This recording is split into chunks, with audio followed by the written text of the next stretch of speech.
endureth forever. You are good, Lord. Lord, you are good, and your mercy endureth forever. Yes, you are good, Lord, you are good, and your mercy endureth forever.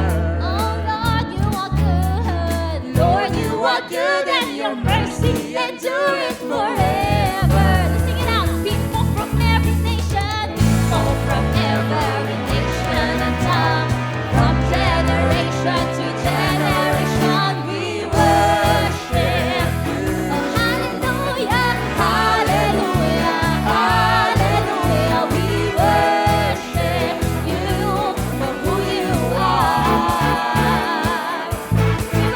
We worship you. Hallelujah, hallelujah. We worship you for who you are. You are good. Oh Lord, you are good. We exalt your name and we praise you. We sing, Lord, you are good. Lord, you are good, and your mercy endureth forever. Oh, you are mercy, Lord. Lord, you are good, and your mercy endureth forever. Sing it out, people. People from every nation and tongue, from generation to generation, we worship you. Oh, hallelujah, hallelujah, hallelujah. We worship you for who you are. We worship you. Hallelujah, hallelujah. We worship you for who you are. You are good.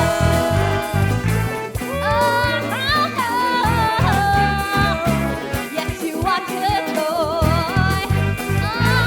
You are good, you are righteous. Let's sing, you are good. You are good all the time, all the time. You are good, you are good all the time, and all the time. You are good. You are good all the time. Yes, you are. All the time. All the time. You are good. Oh, you are good. You are good. Jesus, all you the are time. All the time. All the time. Oh, you are good. Hallelujah.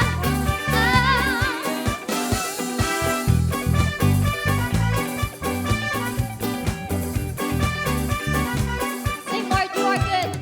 Lord, you are good, and your mercy endureth forever. Oh, it endures forever, Lord. Lord, you are good, and your mercy endureth forever. Thank you, Lord. Thank you, Jesus. You are good. Lord, you are good, and your mercy endureth forever.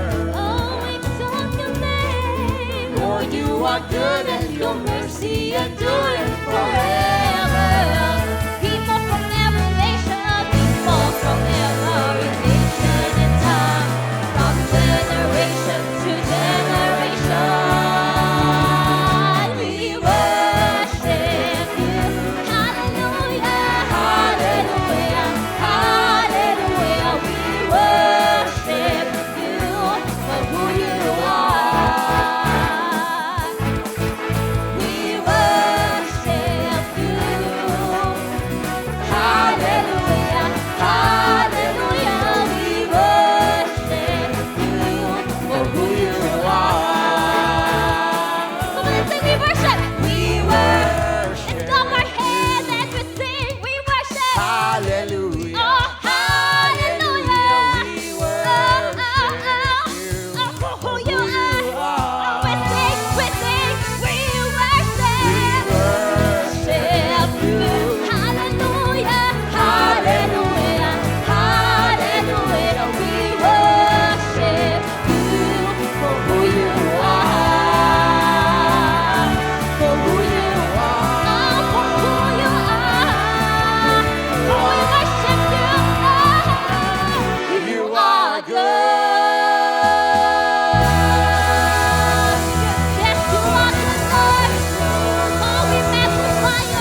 panahon, Panginoon, Ikaw lamang ang aming pagkakatiwalaan. Kami po ay naniniwala na You are good, that You are a great God, that salvation comes from Your name. And this is all we pray. In Jesus' name, Amen. Amen. Thank you, RG. At pansamantala po muna tayong makakaupo. Para po sa ating pagkakaloob, samahan niyo po akong basahin ng unang Korinto 16:2. Sabi po rito, sa bawat linggo, ang bawat isa sa inyo'y maglaan ng halaga ayon sa inyong kita at ipunin ninyo ito upang pagdating ko riyan ay nakahanda na ang inyong tulong. Sabi po ni Pablo, siya po ay nagbigay ng mga tagubilin sa simbahan ng Korinto patungkol po daw sa pagkokolekta ng pera para tulungan ang mga nagdurusa na Kristiyanong Hudyo sa Jerusalem. At sa panahon ho daw natin ngayon, particular sa church natin, sa ating simbahan, may mga designated envelope po tayo kung saan natin ibinibigay ang mga kaloob natin o yung nakalaan para sa Panginoon. At hindi pa man daw po sumasapit yung linggo, may nakalaan na bibigay tayo sa Panginoon. At ito po yung paghahanda natin para sa ating kaloob. At nabanggit din daw po dito ni Pablo na magkaloob tayo ayon kung ano yung pinagkatiwala sa atin ng Panginoon. So napakaganda po na practicein daw natin na para mapagkatiwalaan tayo ng Panginoon, maliit man o malaki, practicein daw po natin, no, ilaan na natin yung ibibigay natin sa Panginoon, hindi pa man daw po sumasapit yung araw ng linggo. Para nang sa ganon, maluwag sa ating kalooban na ibigay yung nararapat para sa Panginoon at pati sa pagtulong. At napakaganda po na meron tayong designated envelope na ibinibigay o ginagawa dito na practice natin sa church natin. Kung paano sinabi niya, ihanda na daw po. At kung ano pinagkatiwala sa atin na naaayon sa ating puso. At ang sabi daw po sa Lucas 16:10, ang taong mapagkakatiwalaan sa maliliit na bagay ay mapagkakatiwalaan din sa malalaking bagay. At ang taong madaya sa maliliit na bagay ay magiging madaya din sa malalaking bagay. Nasa sa atin daw po yung ikauunlad ng ating kabuhayan. Ang pagkakaloob nga daw po sa Panginoon ng tama ay nagpapakita daw po na tayo ay mapagkakatiwalaan, maliit man daw o malaki, ang ibigay sa atin ng Panginoon. At malaking biyaya daw po na ipagkatiwala sa atin ng Panginoon. Ito man ay gano'ng kalaki, ito man ay gano'ng kaliit, na napakaganda po na nakapag-aabot tayo o nakapagbibigay tayo ng tama. Sa mga kapatid ko na patuloy daw po na nagtatapat sa Panginoon, wag daw po tayo mag-alala dahil hindi po daw tayo pababayaan ng Panginoon, hindi tayo mawawalan. Hindi po daw tayo magkukulang kailanman dahil tayo ay pagkakatiwalaan ng Panginoon at tayo ay uunlad sa pamagitan ng pagbibigay natin ng tama sa ating Panginoon. Sa ating pong pagbibigay, kagaya na nabanggit ko kanina, meron tayong mga designated envelope kung saan yung red, ito po yung pinagkatiwala sa atin ng Panginoon na ibinabalik lang natin. At hindi daw po natin ito dapat pagkulangin dahil ito po ay nakasaad sa kasulatan. At yung ating blue envelope, ito po kung ano po yung bukal sa ating kalooban sa pagbibigay natin. Ito po yung walang halaga. Kung mas malaki sa tithe, mas maganda.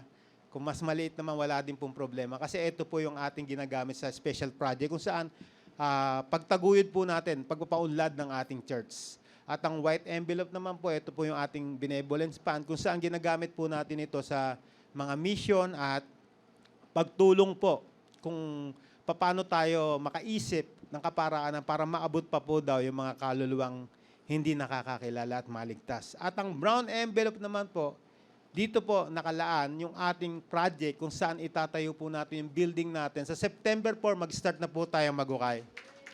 At September 3, layout na po tayo after church service. Kung gusto nyo mo ma-witness kung paano mag-layout yung trabahong ginagawa namin, pwede po kayong pumunta doon after service. At isang malaking accomplishment po ng church at bawat isa sa atin na makatulong o makapagbigay sa brown envelope dahil tuloy-tuloy na po ito. Hindi po ako titigil o tayo titigil hanggat hindi natatayo yung church natin. sa September 4 po, 2023. Tandaan po natin ang araw na yan. Monday po yon. At sige po, tayo tumayo para ipanalangin. Para naman po sa mga hindi able na makarating dito, po pwede po rin tayo magkaloob sa online at mga details po nito po pwede nating makuha sa ating mga group leaders. At let's pray. Sige po. Panginoon, salamat po sa umagang ito muli sa pagkakataon na magbigay kami, Panginoon, ng tama sa iyo. Salamat sa mga pinagkatiwala mo sa amin, Panginoon, kung saan ito man ay maliit o malaki, Panginoon, na magamit namin ito sa tama. Salamat din po sa bawat pamilya na naririto, Panginoon, sa kanilang mga kabuhayan na patuloy mong pinagpapala, Panginoon. Dalangin din namin, Panginoon, buksan mo ang aming puso na maging tapat kami, Panginoon, sa pagbibigay at pagkaloob na para sa iyo ito, Panginoon, sa iyo lamang. Salamat, Panginoon, muli tinatas namin ang pangalan mo, sa pangalan ng Panginoong Hesus. In Jesus' name we pray. Amen.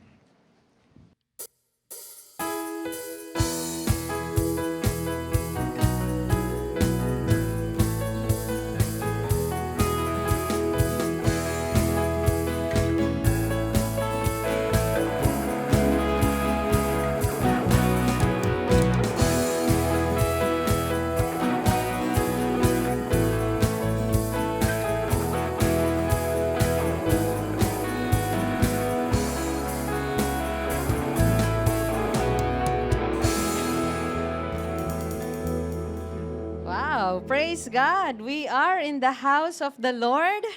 And thank God, kahapon, successful po ang ating VBS 2023. Palapakan natin ng Lord. Ang sarap-sarap po na ma-witness, makita ang mga bata na nag-e-enjoy na matuto ng salita ng Panginoon sa kanilang pag-awit, sa break time nila. Alam mo yung harmonious relationship na nagtatakbuhan at naglalaro. Ang sarap nilang tignan, nagngingitian, ayan, kumakain, nag-snack. Sabi ko, wow, ang sarap po na magsama-sama ang ating mga bata. At na-witness din po natin ang magandang bunga ng hard work ng ating Kids Ministry Department at ng ating mga teachers and volunteer staff. Palapakan po natin. Praise God sa buhay po nila. And we want to see more VBS, may more gatherings or events, activities, evangelistic programs for our children and for our community. Amen? So continue to give our lives to the Lord and give for our missions. Yun, dun po din napupunta yung ating mga nalilikom doon. Praise God. At sa mga magulang na sumuporta, dumalaw, nanalangin, yan, ginamit ang sasakyan para makapagdala ng mga bata. Thank you. Praise God po sa buhay ninyo. Okay, Christian life is a battleground. Ministry also is a battleground. We have to learn how to fight well. At yan po ang ating sermon this morning, Fight Our Battle Well. Let us continue studying Paul's letter to Timothy, a young shepherd to a church with problems. Ano ang problema ng Ephesus sa panahon ni Timothy? Meron pong false teachings, greediness, meron leadership crisis. Kaya nga po kung sa isang tao, napakadali na lang umalis kapag punong-puno ng problema yung isang lugar, anong madaling gawin? Magstay or lumipad? Umalis. Di ba? Pag punong-puno na ng problema, parang, mas maganda nang umalis. Pero, pinaalalahanan ni Paul si Timothy, na sabi niya sa 1 Timothy 1:3, di ba? Yung pinag-aralan natin kahapon, as I urge you when I was going to Macedonia, remain, stay, manatili ka ha, dyan sa Ephesus, patigilin mo yung mga nagtuturo ng mali. Isipin niyo po, may mga authority, may mga kapangyarihan or meron pang kayamanan ang mga taong ito na haharapin ni Timothy. Meron pang maling turo, they forbid others to marry. Merong confusion and controversy na sinisira yung peaceful community ng mga believers. So yun po ang kinalalagyan ni Timothy.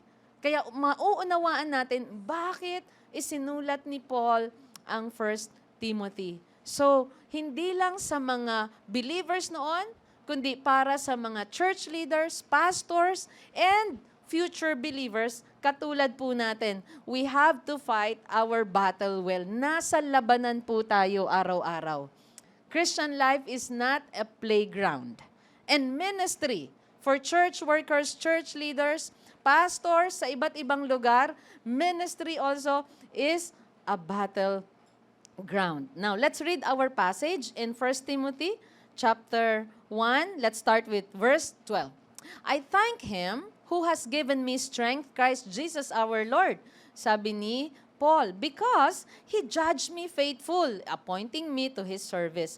Though formerly I was a blasphemer, persecutor, and insolent opponent, but I received mercy. Sabi ni Paul, kahit na ako ay nilapastangan ko si Lord noon, inusig ko at nilait ang mga mananampalataya, kinaawaan pa rin ako ni Lord. Kaya nagpapasalamat ako sa Kanya. Sabi niya, kasi itinuring niya akong mapagkakatiwalaan. So sinasabi ni Paul, kung ako nga na napakasama ng nakaraan ko, pinagkatiwalaan niya ako. Ikaw pa, Timothy, na yung faith mo nga, ipinasa sa'yo ng mama mo, pinasa sa'yo ng lola mo, lumaki ka sa scripture, ang ganda-ganda, di ba? Napag-aralan natin last week, ang ganda-ganda nga ng background mo eh. Di ba dito, magkakaiba tayo ng background? Merong pangit na background, may magandang background, pero lahat tayo makasalanan. Pero sinasabi dito ni Paul, ikaw, lumaki ka nga na tinuruan ng scripture. Okay? Ako, blasphemer ako. Pero, parehas lang yun. Dahil sa grace ng Panginoon, kaya niya lahat baguhin. Sabi niya, but I received mercy because I had acted ignorantly in unbelief, and the grace of our Lord overflowed for me with the faith and love that are in Christ Jesus. The saying is trustworthy and deserving of full acceptance, that Christ Jesus came into the world to save sinners. Jesus came para iligtas tayong lahat na makasalanan. Sabi niya, of whom I am the foremost. Sabi niya, at ako ang pinakamakasalanan sa lahat. Big sabihin, talagang merong repentant heart si Paul sa kanyang mga kasalanang ginawa. Nandun yung pagtingin niya sa sarili niya na talagang ang dami niyang ginawang kasalanan. Ito ay humility kay Paul. Ito ay pagpapakumbaba niya. But, sabi niya, but I received mercy for this reason, that in me, as the foremost, Jesus Christ might display His perfect patience as an example to those who were to believe in Him for eternal life. Para maging example siya, para maging pattern siya, maging modelo siya na kahit anong napakadilim na background mo, napakasama mo noon, ay kayang buhusan ni Lord ng habag at pagbabago at pagpapala ang buhay mo. Kaya, hindi niya napigilan ng kanyang sarili sa next verse. Verse 17. Minsan nasusulat ito sa bandang huli ng letter eh. Di ba minsan, pag nagde-devotion nga tayo, kalagitnaan, napapapray na rin ako. Oh Lord, napapapasalamat ka. Kasi kapag mineditate mo yung kabutihan ni Lord sa'yo, halimbawa nagsishare ka, alam mo, dati ito yung background ko. Oh thank God talaga, grabe. Binago ako ng Panginoon. Parang ganon. Sinabi niya sa 17, sabi niya, to the King of the ages, immortal, invisible, the only God, be honor and glory forever and ever. Amen. Akala mo tapos na. Hindi, napapuri siya, napapasalamat siya sa Panginoon dahil sa grace ni Lord. Di ba ganun tayo minsan? Parang, oh, thank you Lord. Grabe. Yung ginawa mo sa akin. Kasi sa pag-share mo, naalala mo yung kabutihan ni Lord. And so, nagpatuloy siya. Verse 18. This charge, pag sinabing charge, it's a military term. It is a command. You have to give strict orders. This charge, sinasabi ni Paul dito, ito ay command ko sa'yo. Ito ay strict order ko sa'yo as an apostle of the Lord Jesus Christ. Sabi niya, Timothy, my child, alam mo yung strict pero may sweetness sa gitna? Narinig niyo na ba yun yung mga magulang ninyo? Diba? Pag sinabi niyang, anak, mayroon ng anak. Ako may darling pa. Meli, mahal, darling. Yan. Ang dami. Oo. Lumayo ka na sa table, mga ganun.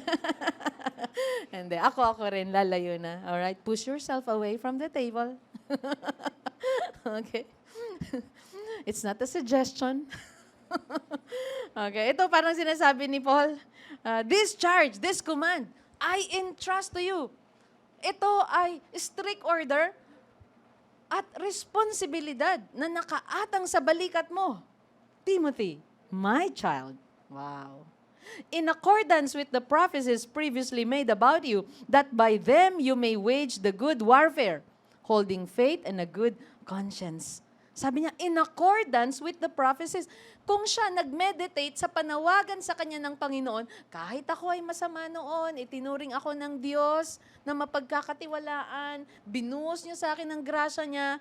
Ngayon, ikaw, I entrust to you, pinagkakatiwalaan ko, binibigay ko sa iyo itong order na to, itong responsibilidad na to sa iyo, in accordance with the prophecies previously made about you. Big sabihin niya, may panawagan ka. Dahil ito ang panawagan sa iyo. Di ba parang, minsan nagpaalala ka sa kaibigan mo, uy, ano ka ba? Kristiyano tayo. Di ba? Parang gano'n, uy, tinawag tayo ni Lord na gumawa ng mabuti. Minsan nga sa pila pa lang tumatapik ka na ng kapwa Kristiyano mo. Uy, 7:30 ka dumating, ba't pumunta ka sa harapan ko? Okay. Kanina pa kami 6:30 dito. Doon ka. Alright? Amen? Pero kailan natin binibreak yung gano'n natin? Bawa, bathroom. Di ba? Anong na-share ko sa inyo? Pag senior citizen, pang 10 siya, nakita mo, nanay, ikaw na lang ang kumuha ng pila ko. Di ba? Gano'n natin binibreak. Okay? Meron tayong compassion, pero meron din tayong strictness and orderliness. Amen? Okay, so sabi niya, dahil tinawag ka, may calling ka, Timothy, in accordance with the prophecies previously made about you. Paul meditated on his calling, and then tinutulungan niya si Timothy dito na maalala, mag-focus siya sa panawagan sa kanya. At sabi niya, that by them you may wage the good warfare. Ang ganda po ng term na ginamit yan. Wage the good warfare. Fight the good fight. Wow! So basahin ko po sa Tagalog. Sabi niya, para magawa mong makipaglaban ng mabuti. Fight well. Kapag nakipaglaban ka ng mabuti. Can you hear amen? May labanan, huwag kang tumakas. Ang madaling gawin, kapag magulo, tatakas. Pero kung yung labanan na yon ay nakaatang sa balikat mo, huwag kang aalis. Nagkaanak ka. Iyakin pala yung anak mo. Sasabihin mo, alis na lang ako. Balik na lang ako pag 12 years old na siya. Ha? Hindi po pwede yun. Mayroon po bang ganong magulang? Bawa asawa mo, sabi niya sa'yo, Daddy, iwan ko na muna sa'yo itong mga babies natin. Iyakin Expect ko kasi mga anak natin, tahimik lang. Alam mo yon, masunurin lang sila. Isang utos lang susunod. Yun ang expectation ko sa parent Hindi po. Okay? Meron po bang ganon na nag-raise ng children? Wala. Amen? Lower your expectation. Yung isang utos minsan, aabot ng 11. Okay? Aabot ng 11 o'clock. 5 a.m. mo pa sinabi. And it takes great patience. Huwag tayong susurrender agad. Huwag aalis. At sabi pa niya, holding faith and a good conscience. Mamaya, malalaman po natin how to fight well. Paano ba tayo lalaban ng mabuti? Sabi niya, by rejecting this, some have made shipwreck of their faith. Among whom are Hymenaeus. Sabi niya, ingatan mo ang pananampalataya mo. Panatiliin mong malinis ang konsensya mo. May mga taong hindi nakinig sa konsensya nila. At dahil dito, sinira nila, na-shipwreck sila, nasira ang pananampalataya nila, at hindi natakot na magbanggit ng pangalan si Paul. Sabi niya, among whom are Hymenaeus and Alexander, whom I have handed over to Satan. Pinaubaya ko na sila kay Satanas, that they may learn not to blaspheme. Ibig sabihin, para maturuang wag lumapastangan sa Diyos. Let's pray. Lift your hands. Lord, maraming salamat sa mga salita mo na aming nabasa. Patuloy nyo kaming bigyan ng karunungan. Maunawaan ito, magbago ang aming puso at isipan, magbago ang aming pananaw sa buhay, lumalim ang pagsunod namin at pag-ibig namin sa inyo. Pagpalain nyo kaming lahat, pati ang mga bata po na kasama namin. In Jesus' name we pray. Everyone say, Amen. Sige, palapakan natin ng Lord. Fight our battle well. Lumaban tayo ng mabuti. Sa papaanong paraan? Number 1, stay true to our calling. Katulad ni Timothy, hindi naman tayo lahat tinawag maging pastor. Tulad niya, tulad namin. But lahat po tayo ay tinawag ng Panginoon. Niligtas ni Lord bilang maging tagasunod niya upang maglingkod at gumawa ng mabuti. Niligtas tayong lahat para maglingkod, to serve, to ministry. Okay? And ministry is a battleground. Christian life is a battleground. Ministry is a battleground. Ang paggawa ng mabuti, marami kang makakasagupa. 'Di ba? Kung ang haharapin mo ay mga false teachers, kung ang haharapin mo ay fake news araw-araw, nasa isang labanan ka. 'Di ba? Maling mga opinyon at ideolohiya, nasa isang labanan ka. Kaya, manatili tayo na lumalaban ng mabuti. And if we are going to fight this battle well in life, we must know and continually remind ourselves about our calling. Stay true to our calling. Niligtas ako para maglingkod at gumawa ng mabuti. So, kapag humihirap ang akyat, kapag humihirap ang pag-aaral, huwag kang susuko. Huwag kang susurrender. Pag humihirap na yung pinapagawa sa'yo na rolling, na strumming, okay, mga nota, hindi ka sumusuko. You take the challenge. Okay? Pag bumibigat ng responsibilidad mo sa iyong tahanan, patuloy kang gumawa ng mabuti. Let us read. 12, sabi dito, balikan natin, 12 and 14. Sabi ni Paul, I thank Him who has given me strength. Si Lord ang nagbigay daw ng lakas sa kanya, Christ Jesus our Lord, because He judged me faithful, appointing me to His service. Itinuring nga siyang matuwid. Itinuring siya na matapat. At binigyan ng assignment, appointing me to His service. Though, kahit na, sabi niya, formerly I was a blasphemer, persecutor, an insolent opponent. Grabe talaga, sabi ni Paul, napakatindi ng kasamaan ko, but I received mercy. Ngunit kinaawaan ako ng Diyos. Kinaawaan tayong lahat ng Diyos dahil lahat tayo'y makasalanan. Pero pinapakita dito ni Paul ang kanyang pagpapakumbaba na lahat ay dahil sa awa ng Diyos sa kanya. Wow. Because I had acted ignorantly in unbelief and the grace of our Lord overflowed for me. Alam niyo yung kanta natin, tama ba? Yung Tagalog yun, overflowing. Umaapaw talaga.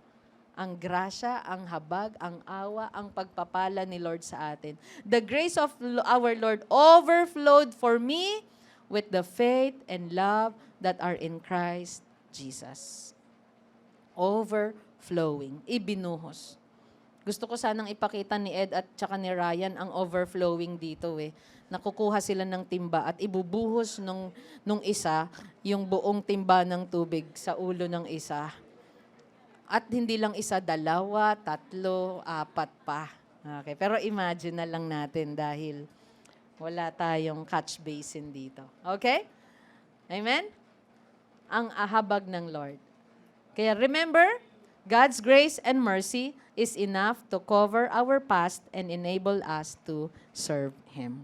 Ano man ang nakaraan mo, kayang takpan, baguhin, lahat yon ni Lord sa buhay mo. Para ikaw ay bigyan niya ng kakayahan na maglingkod sa Kanya. Amen? You are saved to serve the Lord.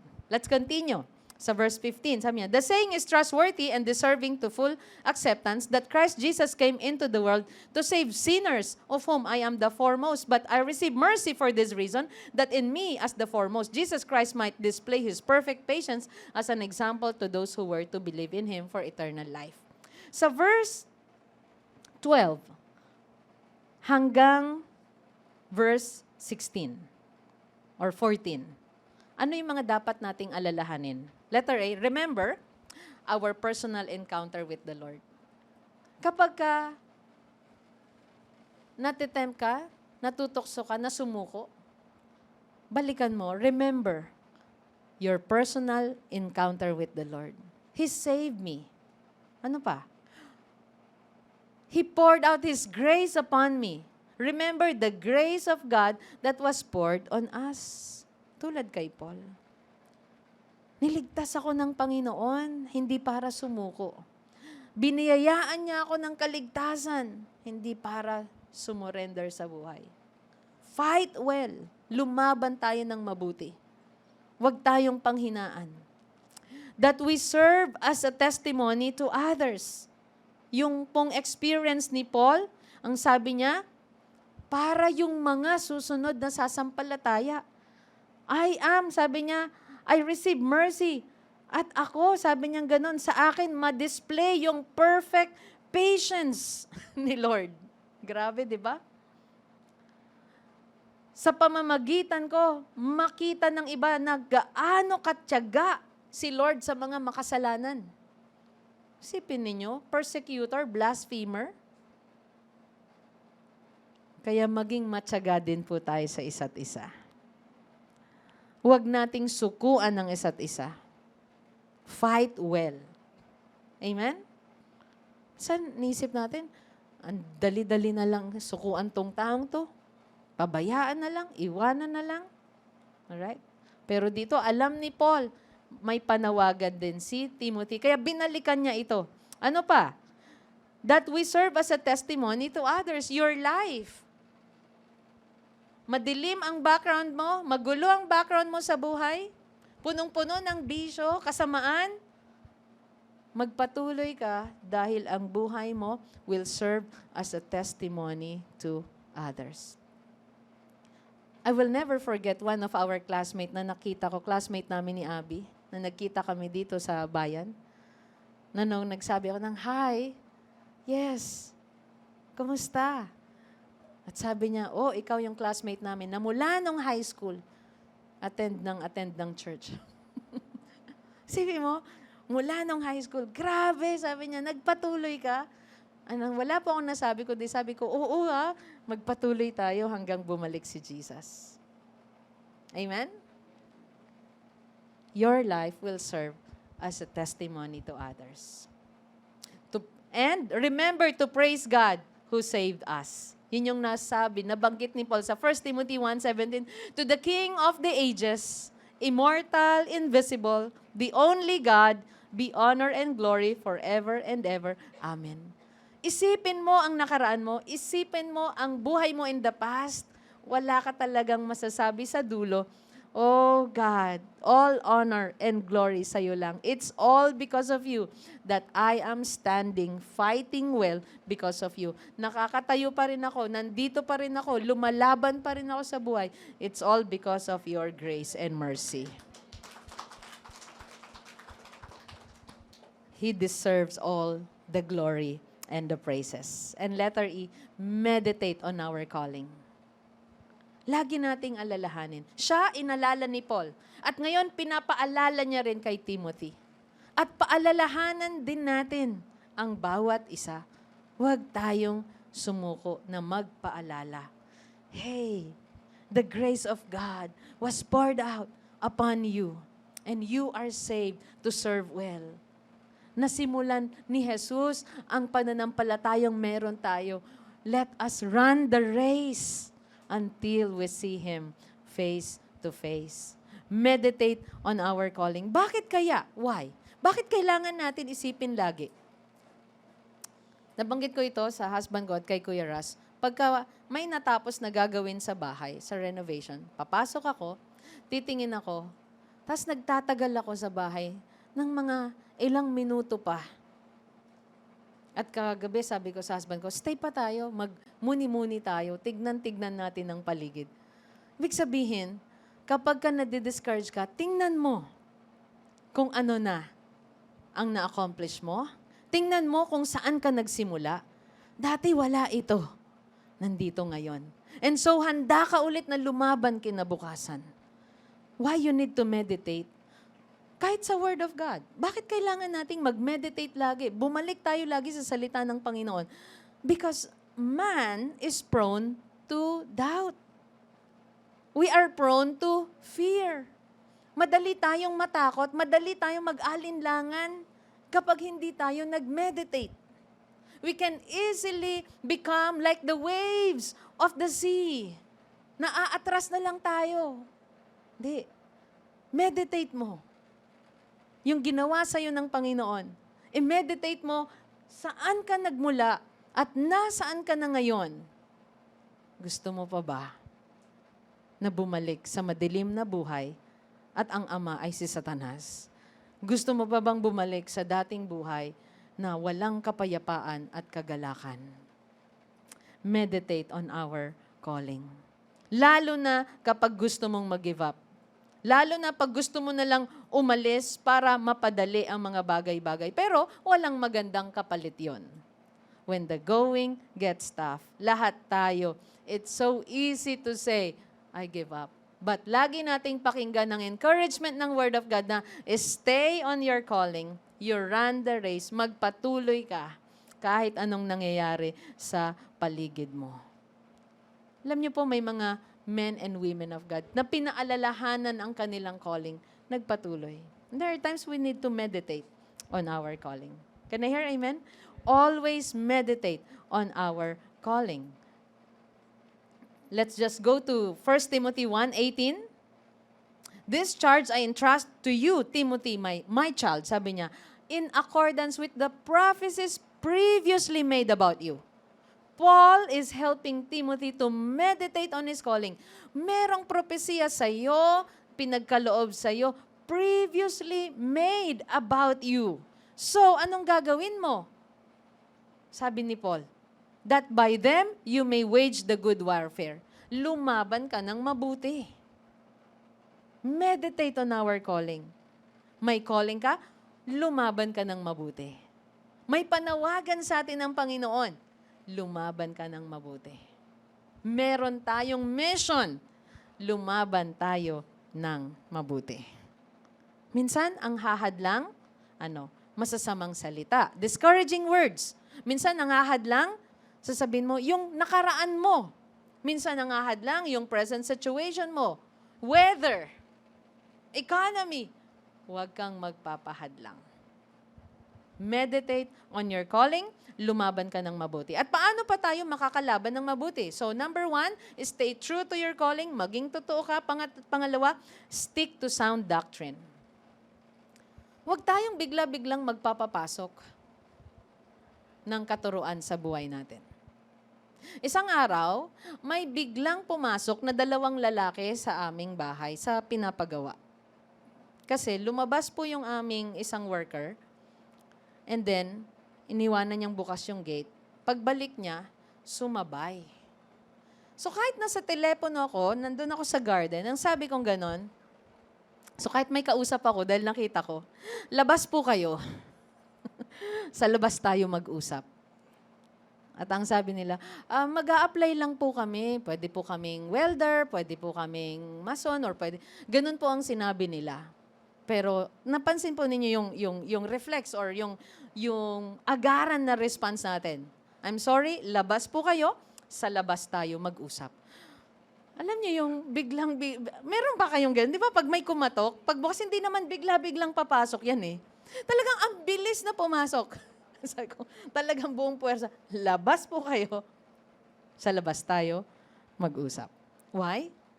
You screen, you protect, you guard. Amen? And dali-dali ko syempre yung sinabi sa asawa ko, paki-capture ang mga faces. Okay, sa camera. Stick to sound doctrine. Wag tayong biglang magpapasok. Sasabihin sa atin, diyan ka lang muna sa labas, i-check kita kung ikaw ay angkop sa katotohanan, naaayon sa katotohanan, sa salita ng Panginoon, and then papapasukin kita sa puso ko. Anumang katuruan ito, anumang teaching ito, huwag basta-basta pinapapasok. Kahit ngayong basta-basta pinapakinggan, hindi lahat ng merong button na circle and play, arrow right, ay kiniklik. Sinong ganon? Basta may nakitang arrow right, click. No. Hindi lahat ay kiniklik. Amen? Kahit ipinadala pa ito sa iyo ng kamag-anak sa inbox or anuman, hindi lahat yun kiniklik. Stick to sound doctrine. Maging mapagbantay ka. Maging maingat ka. Hindi lahat ng nakikita mo sa feed mo ay kiniklik mo rin. Hindi lahat. Kaya minsan, sunog na ang kanin, sunog na ang pinakuloang eggs, and kung ano mang niluto. Dahil lahat, winelcome natin. No. Can I hear amen? Yes. There are things we need to avoid. So stick to sound doctrine. 1 Timothy 1:19, sabi niya, holding faith and a good conscience, by rejecting this, some have made shipwreck of their faith. Sabi niya, ingatan mo ang pananampalataya. Holding faith. Alright? And a good conscience. Ingatan mo ang iyong malinis na konsensya. Kasi may mga taong hindi nakinig sa kanilang konsensya, sabi ni Paul. Sino yung mga yon? Hymenaeus and Alexander. Wala namang Alexander dito. Sikat na pangalan. Pero hindi lahat ng Alexander po, ha? Okay? Hindi lahat. Okay? Marami pong mabubuting Alexander. So, paano maiingatan natin na sound yung doctrine natin? Totoo. Nasa katotohanan tayo. Letter A. And B, study the Word, teach the Word.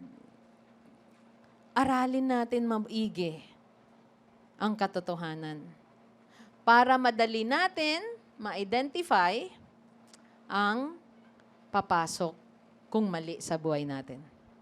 Di ba, alam na alam po ninyo ang inyong tatay, nanay, sa mga anak. Kahit nakatalikod ba si mami at daddy, kilala niyo siya? Yes. Pag naka-side view siya, yes pa rin. Di ba? Kapag madilim at nagsalita si mami at daddy, alam ba natin, kilala ba natin yung boses niya? Yes. Di ba? Kapag hindi boses ni daddy at mami, pagbubuksan mo ba? Hindi. Minsan nga, tawag natin, namamalikmata tayo. Dahil kulot si daddy, may nakita tayong kulot, ay si daddy yun. Hindi.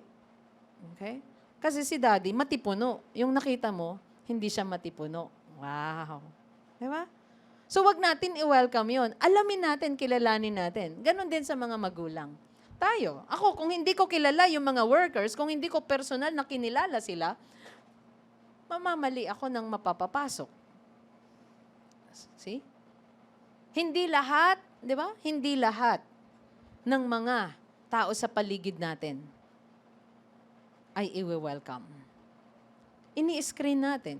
Ganon din, hindi lahat ng teachings. So, study the Word and teach the Word. Let's read 2 Timothy 2:15.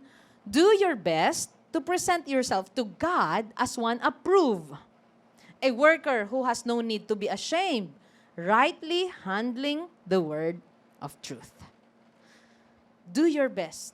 Make every effort. Sikapin mo na pag-aralan para approve ka. Mai-present mo ang iyong sarili na wala kang dapat ikatakot o ikahiya kasi alam mo i-handle yung truth. Rightly handling the word of truth. Pag binigyan tayo ng isang machine, halimbawa, power washer. One time, ganun kami, power washer. May confidence ka ba na gamitin si power washer kapag hindi mo alam, wala kang binasang guidelines? Wala. Ang alam mo lang, isasaksak ba ito, itututok? Pero kailan mo dapat i-on? Kailan mo i-off? Diba? Kasaan mo siya i-connect para meron talaga siyang water at power? You have to study well. Dahil kapag ka alam mo, i-handle yung truth, kaya mo rin siyang ituro. At kaya mo siyang isabuhay. You present yourself to God. Approve. Alam niyo po, when we entered Bible school, my first memory verse sa Bible school, kung nung bata po ko, ang first memory verse ko ay Hebrews 13:8, Jesus is the same yesterday, today, and forever. Pati sister ko, sabay kaming nagsalita. Kasi alam niya rin yun. Nakalakihan mo rin yun, di ba? O nga pala, parehas tayo ng magulang at church. Okay. All right. Okay, parang baby pa noon si Army. Okay, so, yun ang memory verse namin. But when I entered Bible school, you know what? My memory verse is 2 Timothy 2:15. Do your best to present yourself to God as one approved, a worker who has no need to be ashamed, rightly handling the word of truth. Mag-aral ka, magbasa ka, magsaliksik ka, mag-research ka, makipag-usap ka, magtanong ka, mag-inquire ka, para alam mo, i-handle yung katotohanan ng tama. At dito minsan nagfe-fail ang karamihan ng mga believers. Why? I'm so busy. Diba? I have no time. Alright? Ano pa? I'm too sleepy. Alright? I have a lot of things to do.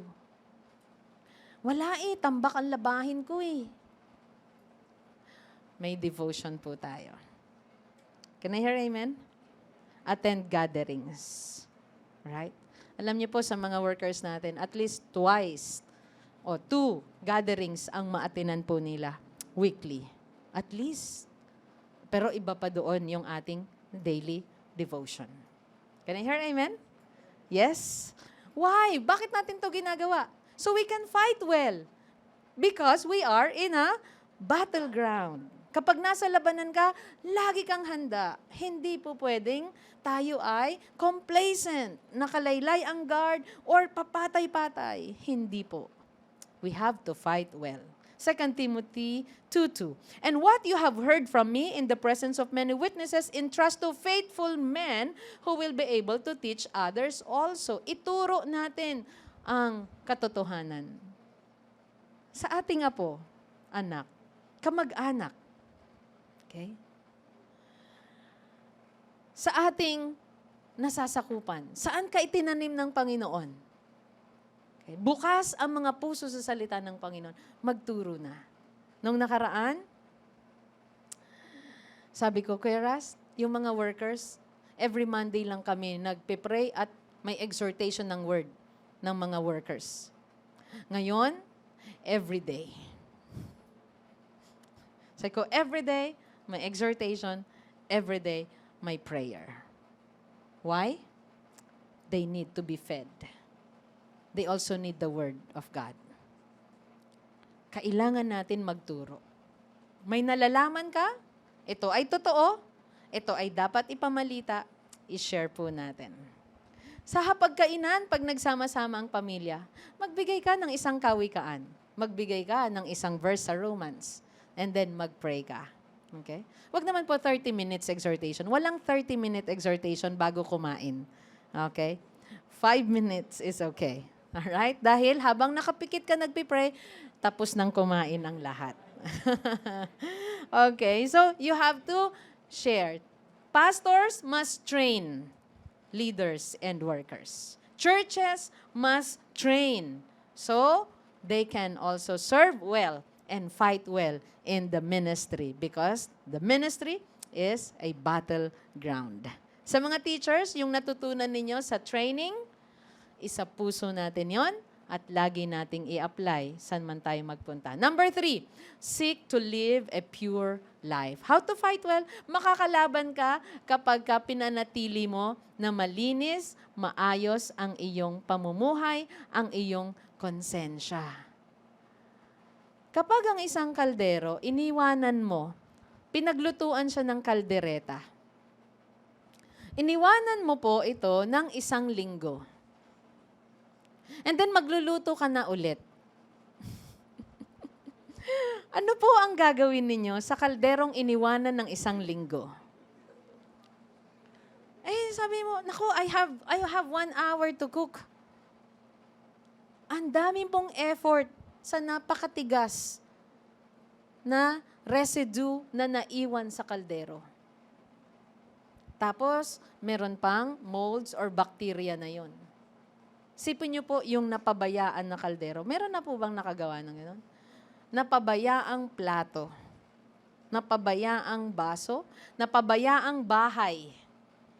Napabayaang kwarto. Oh no, young people. Plato at baso sa ilalim ng bed. Have you experienced that? Alright? Napabayaang basurahan sa room. We don't like that. Amen? Your room will stink. Grabe. Now, hindi mo magagamit agad yung mga kagamitang iyon na napabayaan. Pero pag nakita mo, binuksan mo ang cabinet, malinis lahat ng gamit, ang sarap gamitin. May kapayapaan sa bahay kapag malinis ang bahay. Amen? Alam nyo, pagka magulo ang bahay, madumi, tapos 1 week, wala si mami, pagdating niya magulo, wala talagang kapayapaan yan. For 3 hours. Alright? Alright? So seek to live a pure life. 1 Timothy 1:19, holding faith and a good conscience. Paalala niya, panatilihin mo, malinis ang konsensya mo. Paano tayo magkakaroon ng malinis na konsensya? Saan ito nakukuha? I know what you're thinking sa iba. Sa sabon? Ako, ang konsensya mo? No. Diba? Hindi yun. Hindi yung naligo ka, nagkuskus ka ng katawan mo, ay malinis na ang konsensya ko. No. Saan nakukuha ang good conscience? Sa paggawa ng mabuti, sa pagsunod ng tama sa Panginoon. Living a pure life. Meron kang good conscience. Doon natin nakukuha. So letter A, keep a clear conscience and keep ourselves from concealing our sins.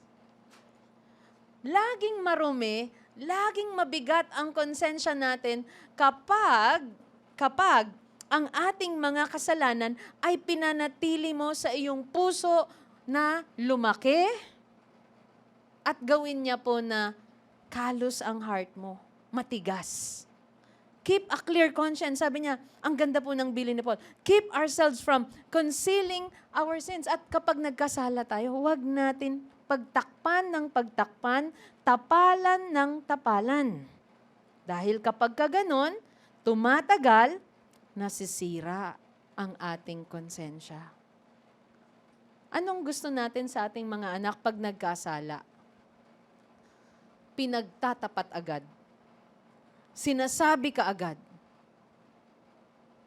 Alam mo yung 10 years na, tsaka niya inamin, Mami, alam mo kung bakit lagi kang walang pera noon? Kasi kinukuha ko lagi yung pera. Ako yun. Yung napagbintangan mo mali. Ako talaga yun, Mami. And after 10 years, umaamin ako sa iyo. Babayaran kita. Magkano ba yung tubo, Mami? Right?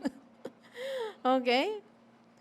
Di ba, napatagal na. Kasi pag tumagal, sa totoo lang, 10 years na, baka na-develop na sa kanya ang pangunguha.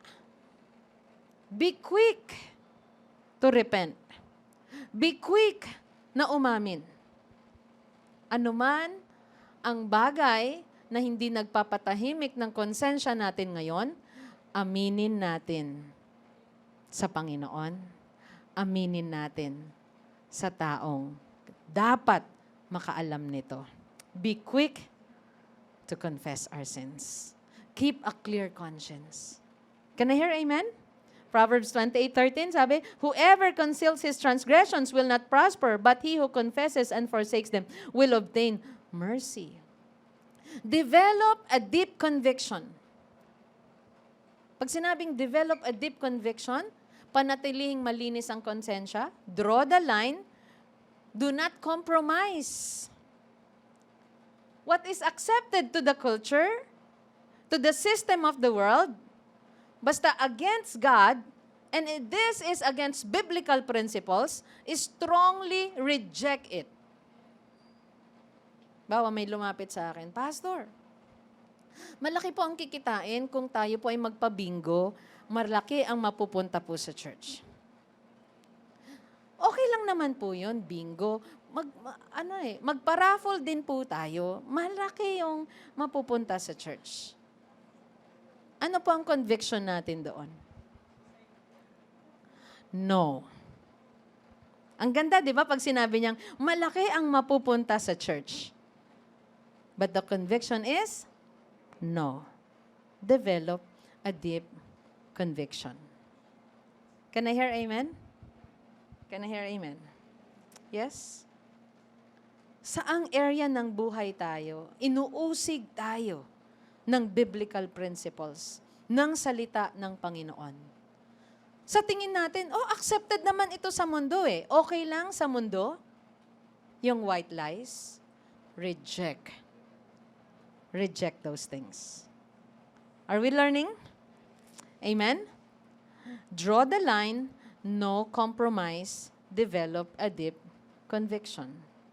Huwag tayong makipagkompromiso sa mundo. Lumayo tayo. Avoid. Kaya nga, ano po ang ating pangatlong lesson? Seek to live a pure life. At ang paalala, keep a clear conscience. Inuusig ka ba? Minsan sinasabi natin, 5 piso lang naman yung sukli. Huwag mo nang ibalik. Mura. Ang baba naman yan, 5 piso lang. Lalakad ka ng 40 steps. Okay na yan.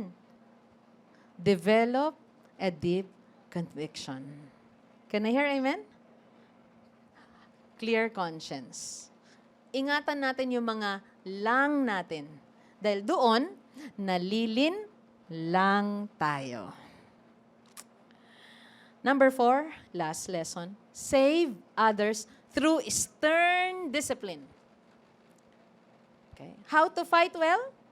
Stern discipline. Strict discipline. Maliligtas natin ang isang tao kung meron tayong pagdidisiplina sa kanya. At isang inatas or charge, or command ni Paul kay Timothy, ay disiplinahin ang mga taong nasasakupan niya. Pahintuin mo ang mga nagtuturo ng mali dyan, sabi ni Paul kay Timothy. Madali po ba yung assignment? Halimbawa, di ba? Sinabihan ng boss. For example, si Brother Ronel, Brother Marlon. Kayo ang inatasan ko na magtanggal sa isang tao sa trabaho. Pagsabihan niyo siya at sabihin mo, you are fired. Tanggal ka na. Madali po ba yung assignment? Hindi. Sasabihin natin, kayo na lang po. Okay? Wag po ako. Why? Why? Kasi kapag ikaw ang tagapagdala ng katotohanan, at ang dala mong katotohanan ay may kasama pang disiplina, you will be hated. Right?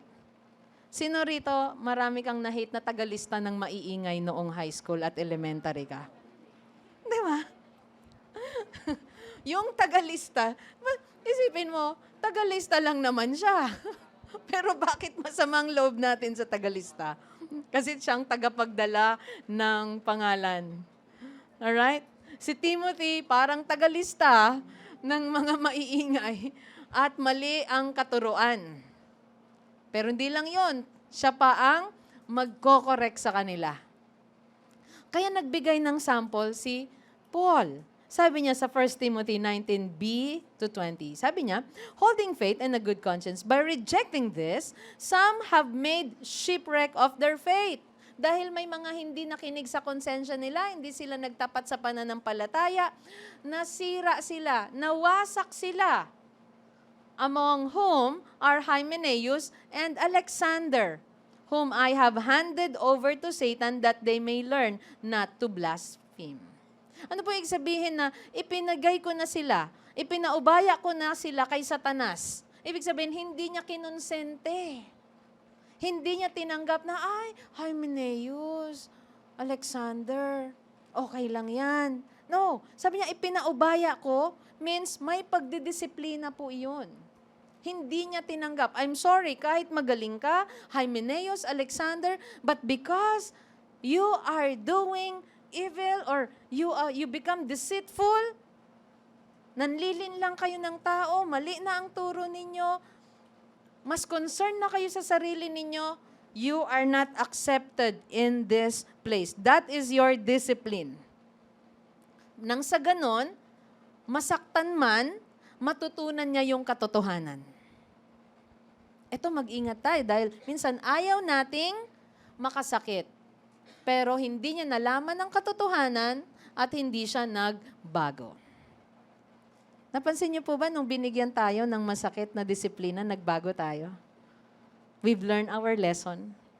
'Di ba? Anak, maglakad ka kung kinakailangan dahil ikaw ang nakasira ng budget mo. And so nag-walk ka, hindi ko na talaga ipambibili ng mamahaling damit at kape yung aking allowance na pamasahe at pangkain araw-araw. Dahil mas gusto kong sumakay kesa maglakad dito sa T. Samson. Maraming bato, maraming putik, matubig, walang drainage. Are we learning? Are we learning? Amen? Yes. So, magbigay tayo ng disiplina. Stern discipline. Maliligtas natin. Huwag konsentihin, magbigay ng disiplina. Ang church, magbigay ng disiplina. Okay? Follow our guidelines. Department leaders, small group leaders, parents, magbigay po tayo ng stern discipline. Anak, pinag-aral kita. Natapos ka, may mga pangangailangan ka, do not depend on me. You have to stand on your feet. Stern discipline. Are we learning? Letter A, discipline. Why? Bakit tayo kailangan magdisiplina? Because discipline stops the spreading of sin. Hindi pamarisan. Hindi gagayahin. Sipin niyo po kung tinanggap pa rin niya si Hymenaeus, Alexander,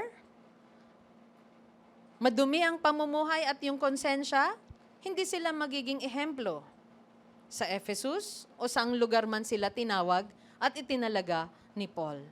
Discipline stops the spreading of sin. Kapag hindi natin yon, pinahinto or itinuwid, sasabihin ni bunso, ginawa ng kuya, ginawa ng sumunod. As a teacher, pag hindi nagdisiplina, nagawa ni student 1, student 2, I'm gonna do it also. Discipline stops the spreading of sin. Kahit sa Old Testament, ang gusto ng Panginoon, hindi kumalat ang kasalanan sa kampo ng Israelita, sa community ng mga believers. Huwag kumalat yung iba't ibang klase ng kasalanan. Kapag may disiplina. Sa isang community, kapag may pagdidisiplina, kaya nga merong barangay, meron tayong mga presinto, meron tayong city jails, meron tayong national jail, lahat yon ay paraan ng pagdidisiplina sa atin. Discipline stops the spreading of sin. And letter B, discipline will restore a sinning brother or sister. Ang disiplina, ang goal niya, maibalik siya. Kaya nga ang sabi niya, ibinigay ko na sila kay Satanas para maturuan silang wag lumapastangan sa Diyos. Kasi kapag hindi, magpatuloy sila sa paglapastangan sa Diyos, gayahin ng iba, dumami ang lumapastangan sa Diyos. Kaya sabi niya, ipaubaya ko na lang siya.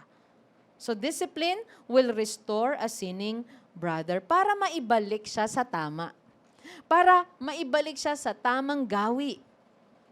Yan. Kasi ang tao, tayo, minsan nalilihis tayo. Kaya salamat po sa mga taong nagdidisiplina sa atin. I thank the Lord for the people who discipline me. Professors, teachers, parents, titos, and titas na merong pagtutuwid sa ating buhay. 1 Corinthians 5:6, kinorek ni Paul. Ito, example, kinorek niya ang Corinthians. Your boasting is not good. Don't you know that a little yeast leavens the whole batch of dough? Sabi niya, yung kasalanan, pag hindi natin pinahinto, para itong yeast, parang sa tinapay, pinapaalsa, pinaparami niya. Pinapadami niya ang magkakasala. Kaya itigil iyan, sabi ni Paul. 1 Corinthians 5:5. Hand this man, ipaubaya ninyo kay Satanas ang taong iyon upang mapahamak ang kanyang katawan at maligtas ang kanyang espiritu sa araw ng paghuhukom ng Panginoon. Ipaubaya means, hand this man over to Satan for the destruction of the flesh, disiplina, okay. Masaktan man siya, madisiplina siya, sabi niya, so that his spirit may be saved on the day of the Lord. Nang sa ganon, maituwid siya ng Panginoon. Masaktan man siya, maligtas siya. Kaya wag po tayong umiwas na minsan masaktan ang ating mga mahal sa buhay sa pagtutuwid natin. Dahil sa pagtutuwid na yon, magkakaroon siya ng kaliwanagan. Maitatama, maililigtas siya. Can I hear amen? Kasama yon sa pakikipaglaban ng mabuti. So what are our lessons today? Fight our battle well. Stay true to our calling. Meditate on our calling lagi. We are saved to serve. Stick to sound doctrine. Seek to live a pure life. Panatilihing malinis ang ating konsensya. Develop a deep conviction. Save others through stern discipline. Let's stand and sing for Jesus. Sing magtitiwala sa'yo, Panginoon. Ikaw ang sandigan sa habang panahon. Magtitiwala sa'yo,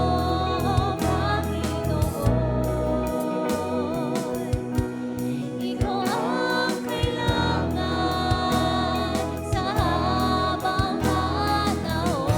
Magtitiwala sa'yo, magtitiwala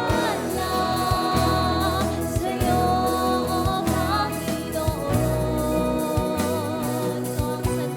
Ikaw ang sandigan sa habang panahon. Pangako mo. Pangako mo, di na babago. Ang puso ko'y nananalig sa'yo. Lift your hands and everyone, let us call on Jesus. Humingi po tayo ng tawad sa anumang bagay na umuusig sa ating conscience ngayong umaga. Sige po, ihingi natin ng tawad. May itinutuwid sa atin. Nangungusap sa kaibuturan ng ating puso, ang banal na spirito ngayon. Merong mga bagay na tinanggap natin na okay lang. Humingi tayo ng sorry, ng tawad. Lord, pakinggan niyo po ang panalangin ng inyong mga anak na nagpapakumbaba sa araw na ito. Lord, change our hearts. Make our hearts pure. At gawin niyo po kaming tapat. At bigyan niyo kami ng kapangyarihan at lakas to fight our battle well. Harapin ang mga responsibilidad namin ng may karunungan at lakas mula sa inyo, O Holy Spirit. Thank you for listening to the prayers of my brothers and sisters. Let us all pray. Lord, you are the foundation of our lives, the founder and perfecter of our faith. We will fight well. We will finish well because you live in us. Oh, Holy Spirit, empower us to stay pure to our calling, to stick to sound doctrine, to seek to live a pure life and have a clear conscience. And Lord, give us the courage, the boldness to save others Yes, Lord. through stern discipline. And whatever difficulty that we are going through, may we continue and not retreat. May we serve well with all our hearts. At Lord, pinagkakatiwala ko po sa inyo ang lahat ng mananampalataya sa umagang ito. Samahan niyo po kami sa buong linggo. Give us success and victory, Lord. Protect our children. Heal the sick, Father. Lord, at gamitin niyo kami maging salt and light sa aming community, sa aming workplace, Lord, sa lahat ng pupuntahan at gagawin namin. We give you our hearts. We commit to you our days. In Jesus' name we pray. And everyone said, Woo! Palapan po natin ang Panginoon. Thank you. God bless you. Your small group. See you again next week.